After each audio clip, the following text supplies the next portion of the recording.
Based on analysis on this AUD USD, let's go back all the way to the 4 hours time frame. AUD USD. Why is the network doing this? Okay, for instance, AUD USD, this is how to do this analysis. I'll first start with the 4 hours time frame. Once I come to the 4 hours time frame, this is what I'll do. Now, this is where, let's delete this. Let's delete this. Okay, let's leave that one. So the basic thing here is, as I look at the market, this market is moving all the way to the down, all the way to the upside from here. This is the bottom. So now I can just mark all the way from here because I know that this is where this market is coming from. Why? Because I am anticipating that this market, if it comes back in the future, it's going to react from there. I know where the market is coming from. So now this is a high that I see that the market has been rejecting for a very long time, these levels, these zones, right? And that is why I have this horizontal line at there. So now it's up to me to decide, is this space, right, from here to here, from here to here, is this enough for me to trade? If yes, for instance, then I'll go to the 1 hour time frame. Now on the 1 hour time frame, I'll start looking at this. Now I'll look at the most recent break of structure. Since the market has been moving all the way from downside, for instance, all the way from here, upward, downward. This is not a break of structure, but this is a break of structure, downward, and this is also a break of structure. So I won't come and start saying, okay, this is a break of structure. This is where I'll start looking for my, break, my order block and stuff like that. No, I'll just use the most recent break of structure, which is this right here. So this is a break of structure, for instance, and then I'll say, okay, this is a break of structure. What else do I need? I need to see an inducement. Now, measuring of inducement, I need to see the market pull back a little bit.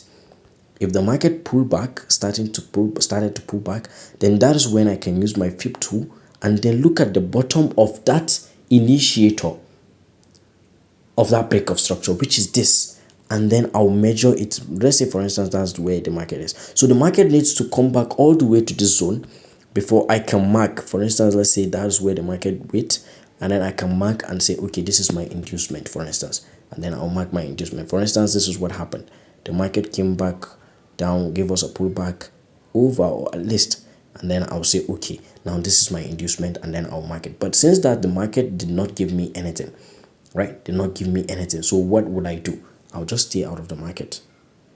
But let's say it gave me something that I have to use, right? But you can see that this is not even clear for me to say that I can mark an order block. I might go to the lower time frame, let's say 30 minutes time frame, to check if there is any possible order block, which you can see that the most bullish way of the most bullish order block is this around here, because this is where the initiator, and there is also an order block here, right, which you can see that there is a minor break of structure around here on the 30 minutes time frame, and this can be used as an order block because this breaker block is mitigated, and I am not using breaker blocks, but this is an order block around here, right here. This is an order block, and this is also can be referred to as a pullback around here, right? This can be used as a pullback around here, right? This can be used as a pullback around here, which is also over 50%, and you can use that as your inducement as well. You can use this as your inducement.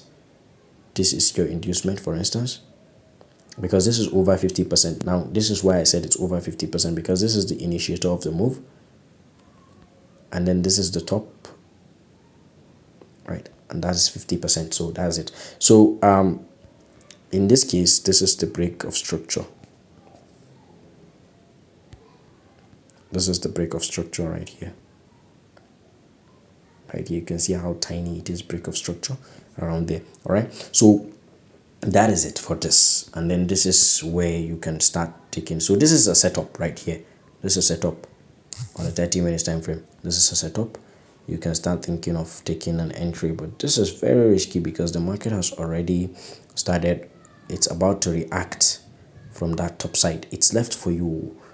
But if this market reaches all the way to that top, if it touches this top, don't even think of taking this buys, right? But if it has not touched that top and then started coming back down, let's say where it is right now, and then it started coming down, you can take it.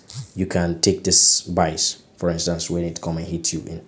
All right, so there is a buy on this 30 minutes time frame, but I'm not interested because the market has already passed the premium level, right? It has already passed the high, right? So there is no point of me trying to take an entry around here. So let's go back to the JPY as well and see how we would analyze it.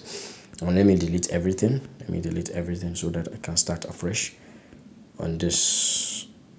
Yes, so this is JPY.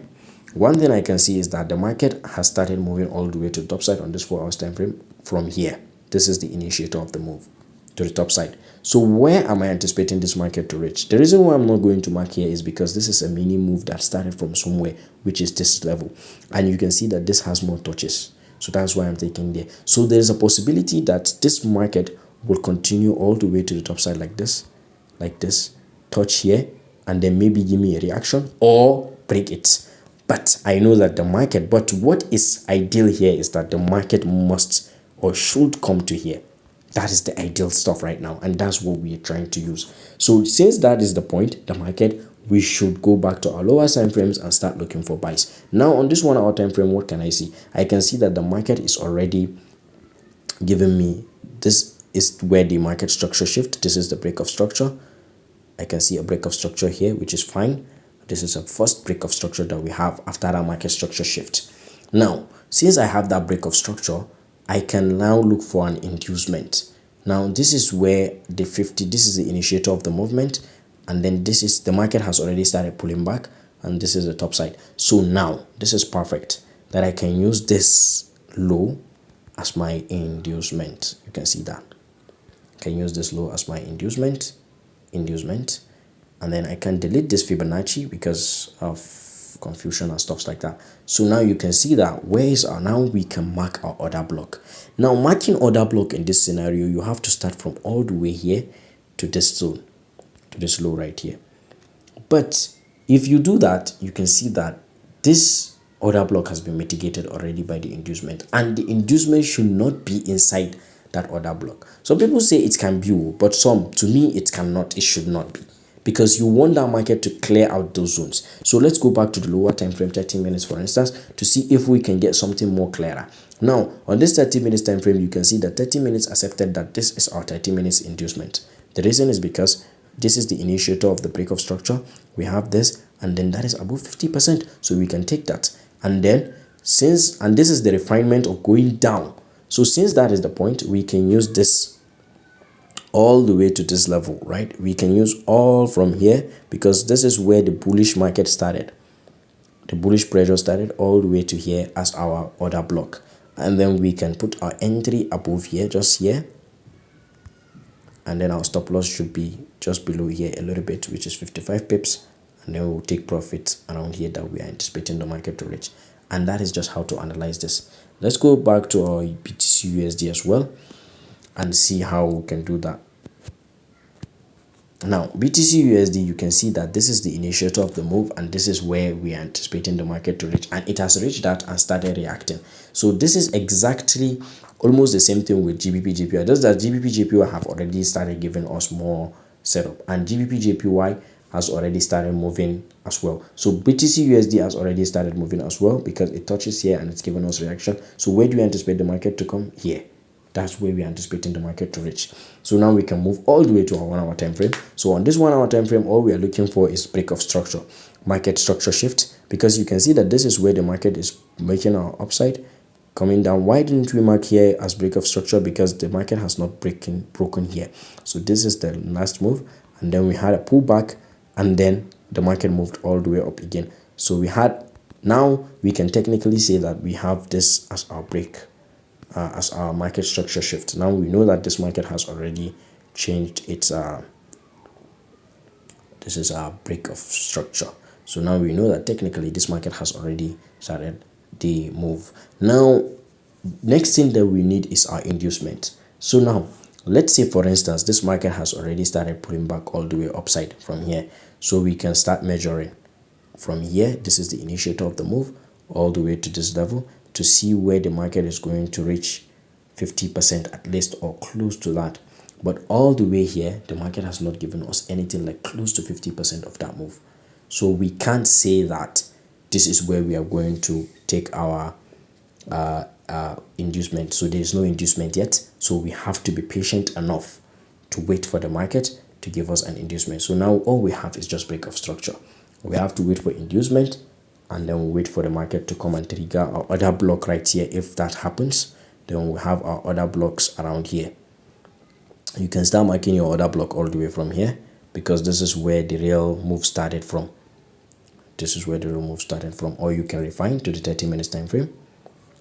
Let's see on the 30 minutes time frame if we refine. Yes, that is it. So on the 30 minutes time frame, we even have more break of structures, but I'm going to take only this, the 1 hour time frame. So we can see that we have this as our other block. Yes, so we can take that, and then you put, let's say for instance, this is your inducement, eg, because it's not yet an inducement because it's not up to 50%. So but let's say this is the inducement. This is the inducement, for instance, and then you take your entry around here. You take the entry around here. Stop loss should just be somewhere here, and then take profit should be around this zone. The reason is because this is where we're anticipating the market to come, right? So but like there's no inducement right now, so you can just pipe low, but that's where it should be. So that's it for this. So now we should wait for our inducement of at least 50%. So we need to see a retracement, a little bit of pullback from the market all the way to 50%. A little bit of pullback. If you start seeing that pullback, then that's when we can draw our Fibonacci.